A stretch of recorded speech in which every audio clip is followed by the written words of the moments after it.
মাত্র 5 মিনিটে হোটেল স্টাইলে চিনাবাদাম ভর্তা করেছি। সর্ষের তেল দিলাম, ধনেপাতা দিলাম, ভালো করে মেখে একদম হাতের সঙ্গে মোলায়েম করলাম।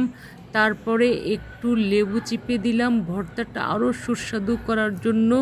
তারপরে আস্তে আস্তে একটু মাখবো, কারণ আমি এর ভেতরে কিন্তু অনেক কিছু মশলা দিয়েছি।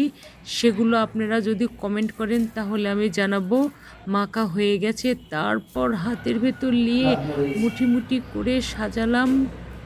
দেখতে যা সুন্দর হয়েছে, মনে হচ্ছে 10 প্লেট ভাত একসঙ্গেই খেয়ে ফেলি, এত সুঘ্রাণ, এত সুন্দর মজাদার। তারপরে মরিচ দিয়ে সাজিয়ে পরিবেশন করে গরম গরম ভাতের সঙ্গে খেলাম।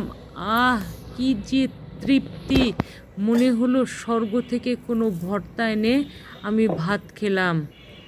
আপনারা চাইলে এই ভর্তার পুরো রেসিপিটা আপনারা দেখতে পারবেন, আমাকে কমেন্ট করে জানাবেন।